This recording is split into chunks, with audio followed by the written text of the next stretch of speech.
Hi, I'm Rania. Welcome to my van tour part 2. Today I am looking at footage from my tour a year ago when I was just a little van baby doing this, seeing what has changed, what stayed the same, in which ways I have grown. I'm gonna try not to cringe as much as possible. We'll see. Hey, I'm Rania. This is Sequoia. This is my van Egg. I panicked and I picked the name Egg. It's not. I don't really ever refer to my van as Egg. I've been on the road for about 4 months now. I'm loving it. It's really great. Come check out my van. That was kind of a lie. I was really depressed. I was really depressed because there wasn't really much of a sense of community, so I was just alone a lot. There was quite an adjustment period. The thing where I started to feel like I was getting my footing was, as cliche as it is, the community. I started to meet more and more people. Some I met through Instagram. We just kind of connected, seeing other van lifers and realizing like, I think we would vibe in real life.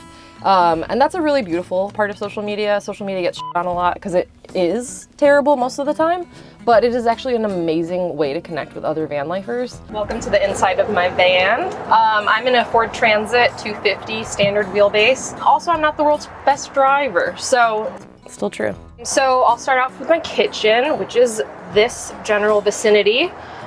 Here is my pride and joy.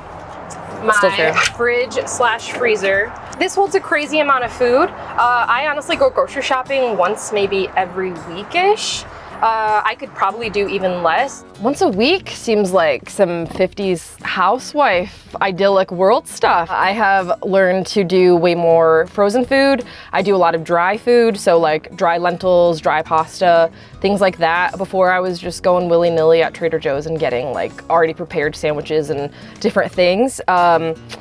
I don't really do that anymore. I get a lot of basics and I am able to spread out grocery shopping to, I think typically every 2-ish weeks. If, let's say I drove into a ditch, which wouldn't be that far from the realm of possibility, how long would I be able to survive on all the food in the van? I think a month. This is also very important. This is the lock that keeps the fridge from sliding out while I'm driving on bump. Wrong, it doesn't.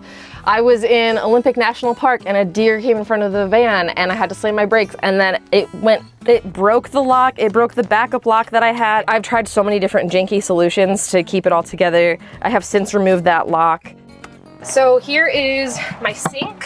I have a 6-gallon freshwater tank, 6-gallon gray water tank. It's 5 gallons. I was so nervous and I said 6 and then my builder was like, what are you talking about? It's 5 gallons. It's a really simple setup, but I love it because I don't have to try that hard to find water, which is really nice, especially because I'm a very lazy person. So yeah, I'm still lazy, but I think about my future van build a lot, and I do think I would like to change to one of those larger tanks. I have traveled with people who have those sorts of things, and filling up doesn't seem as complicated as I guess in my mind I thought it would be. I did, however, over this past year learn how to stretch out 5 gallons. So I have a separate reusable 1-gallon jug for my drinking water specifically that usually lasts me for 2 days. I will fill that up at a park, at a Safeway, you know, those water container thingies. I keep that separate from this water because I don't know, I'm just kind of paranoid, and if I'm filling up at a gas station, sometimes I'm like, I don't know if I trust this to drink. Out of all of the things in life to be bougie about, like water I think is fair. So I like my water to tastes really good. So yeah, I have a 1-gallon jug for my drinking water, a 1-gallon jug for my dog's drinking water. After living in this for a year, there are definitely some things that I would want to change. It's interesting watching this person a year ago who was clearly like not very confident in her abilities, and now I have seen some of the crazy roads I've driven on. I have seen myself get stuck and then get unstuck with the help of others. But I did just buy Max Tracks, and it's not that hard. Here is my stove, 2-burner. It's really great. It's not really great. It's caused me a lot of grief. This thing has messed up 3 different times, but I did recently go to a friend's place. He fixed it for me, I think, and I think I learned what the issue is. And if I could remember what it was in this moment, I would tell you what to do to avoid what was wrong with the last build of it. Yeah. This has made many servings of mac and cheese. So here are my spices, basic things like rice, lentils, whatever, canned goods, tea, coffee. I recently got into pour-overs, which feels like a van life rite of passage, and I agree with that. And I don't do them anymore though, too much work. Also, I think half of the things that are in there that are glass have since broken. Don't do glass. They're great. So I ended up moving into the van because one day I kind of realized I'm 29. I have been in a relationship my entire adult life, since I was 16 and beyond. And I realized like I've never done anything on my own. I've never been totally self-sufficient, self-reliant. And I was like, I need to do this. And I was terrified and I wanted to back out so many times. And I'm really glad I stuck it out. That makes me really happy. I am very glad I stuck it out. I held true to what I wanted to do here. When my goal was to do all that, you know, millennial figure yourself out bullshit and be self-sufficient. I first got into a serious relationship when I was still a kid, and I stayed in relationship after monogamous long-term relationship until literally the day that I got in the van. It was something my partner and I knew was happening. You know, we had agreed, hey, this isn't going anywhere. I'm gonna live in a van, you're not. It was just like the day that I left was also the day that we like officially broke up. So it was a lot. So yes, that definitely played into the sadness, but the sadness that I felt, I could tell it wasn't breakup sadness. It was like, holy shit, I am completely alone for the first time in my life. For so long, I had been depending on others to fix any little problem that I had. Even something as simple as a creaky door. Of course I didn't do it. I would have been like, what do I do for this? I wouldn't have thought, hey, let's Google it and realize all you need is WD-40. That was a huge adjustment, just learning like I am capable of doing things on my own. I can make big decisions on my own. I can make little decisions on my own, like where is it safe to spend the night? So looking at this person who was still, I could tell like, am I doing it? Is this okay? Am I really doing it? Which like, yes, bitch, you were doing it. You were sleeping, you found BLM spots, trusted your gut, all of that. I knew what I was doing then, but I didn't feel like I did. I think a big thing that I had to change about myself to make this work was to learn how to just put myself out there way more. Once I was finally out, like on BLM land out west, I met so many awesome people who were just like my vibe. It was really nice to realize like everybody, all different types of people are out there on the road. It is interesting because I talked about being out west then too and how great the community felt, and I had no idea. Like that was just me meeting like 2 or 3 people at a time, and then now I caravan with large groups of people and you know, really feel like I've made some like lifelong friends. I think people get into van life for totally different reasons. Mine honestly had nothing to do with the people. Mine was, I want to see some cool stuff. I work remotely. Why don't I just have a different office every day? It's a lot easier to meet people and get along with people because there is that very big fundamental thing you have in common, which is that you want to live in a non-traditional way. You want to appreciate the land around you. So when you're around a bunch of people who have a really core belief system that's similar to yours, it's really easy to connect. It's funny because in this video, I felt like I did a really good job making my bed. I like wanted to make it really nice, and it doesn't look good at all.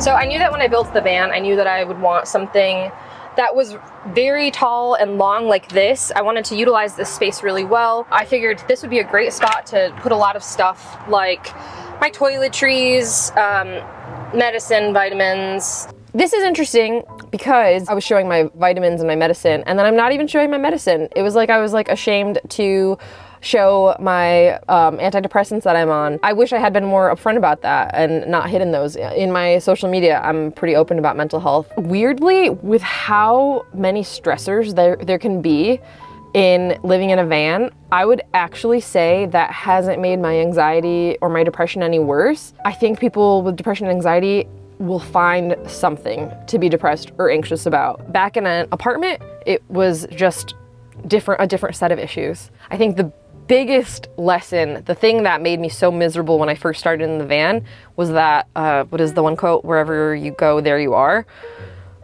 So true, so true. And so I think that was the biggest slap in the face with getting in the van. So yeah, all of the issues that I had before going in the van are still there, but now they're at least like, you know, places where I can look at the Grand Tetons from that inside of my van. Before it was just an apartment wall, so. I also knew that I wanted my toilet to just be kind of separate from everything else. So it has this child lock. It's magnetic, so it's just Alpcore. I wanted a Thetford, but they were sold out on Amazon. That's great. So the magnetic lock broke. Was interesting. My builder and I put in a lot of different things to try to make things as clean looking as possible, to not have locks and latches everywhere. It makes things much harder. We had just like lots of little different contraptions to try to make everything seem as pretty and clean as possible. And it's all about functionality. I'm really happy that I have a toilet. I actually lately have been wishing more and more that I had a composting toilet. I have a cassette toilet. A secret between all of us is I've never pooped in my van. I just use the toilet for number one, and then I bought bags for emergency situations. Ooh, another cool thing I've learned in the last year since filming this is van people talk about poop so much. I'm not as uncomfortable with it anymore. This kind of blends into more kitchen stuff. This is both a bench and more storage. My Mr. Buddy, which I haven't had to use in a long time, and I'm really grateful about that. Another thing that I think I would do differently in my next build, if that happens, would be to install a heater. I don't know why I didn't. I wish I had. And this also doubles as a workspace for me. I work remotely, so this is really great. This also turns into pull-out kind of seating area. I've got my Instant Pot, which I've used one time ever. Little vacuum, blender, space heater, which is such a battery suck. I should throw that away. Yeah, I still should throw that away. It's still in my garage, along with the Instant Pot. I think I used it one other time after that. So like, these are both things that could be donated that are just literally covered in dust in the back right now. So in here, I've got clothes, more clothes, more clothes. Everyone always says when you move into a van, you don't need as many clothes as you think you need. And so I was like, okay, I'll do that. Take that information and cut it in half. You don't need this much. I wear the same 3 things every day. It's true, working on that. I have a Wii Boost because I work remotely. I need to be connected to the internet at all times. And so originally I had this mattress and then another half of the mattress on top of it. And every night I pulled this out. What? That sucks. It did suck.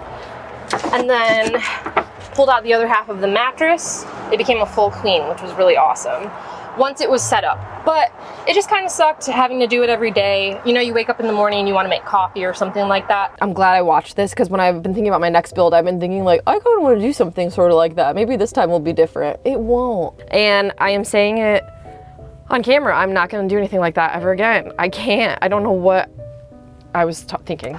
You don't want to put away your bed and stuff. I, again, really love having a pop of color. So I picked out these curtains. I don't remember the website. Spoonflower. You can get custom prints, beautiful graphics, like all made by different designers and artists. Highly recommend it. But I picked them out.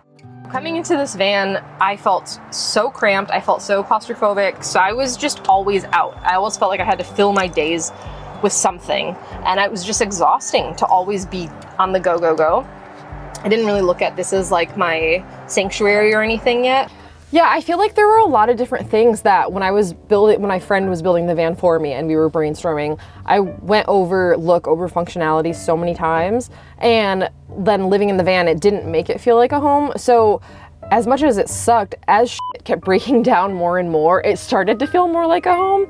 It started to make things more functional. So it does finally really feel like my home. I'm so happy to be in a place where I finally feel that way. I don't know. No, I can tell you why I had the idea in my head of form over function. Instagram. And as much as I told myself, you know, those Instagram builds aren't real, still kind of fell for it. The one biggest change to my build that has improved my life drastically is my microwave. I got a microwave. It draws a decent amount of power. We can microwave some pizza rolls if we really want to and test it. But sometimes I feel a weird sense of like being a poser. Other people are out here roughing it, toasting their bagels on the fire. And it's just like I'm microwaving a frozen meal. But it goes back to what I was saying about of just like, you're already living in a vehicle where things are constantly breaking. Make things as comfortable for you as possible. Here, I have a foldable bike. Got rid of that bike. I have a blow-up kayak. Got rid of that kayak. I have my yoga mat. I use that. Extra water. I have a 1,000-watt inverter. I have 200 amp hour lithium batteries. I was hesitant at first to get the lithium because they're so much more expensive, but they've been a lifesaver. It's really cool. I am so glad I went with lithium. I've only drained my batteries once this entire time. It was during the summer, during wildfire season, and it was so hard to get solar, and it was so hot, so my fridge was drawing a lot of power. I would absolutely not go with anything other than lithium at this point. I think actually going forward, I would want a bigger inverter and probably more solar. I have 200 watts solar. But this has done, for the most part, this has been totally fine and reliable. Tells me exactly what everything is. I have all the fuse boxes, or the fuse. Even though it says what everything is, I still don't really know what everything is, but it says it. I think I want to be living in the van for at least until next winter. I could see it being Aw, I'm still doing it. longer than that. I could see myself possibly wanting to upgrade now that I'm feeling more comfortable handling driving a van. Because again, that was my biggest reason to get something smaller, was I was really nervous about driving a van, and then it's not that hard. So I could see myself maybe wanting to upgrade and doing this for the indefinite future. Yeah, it's part of me, so thank you.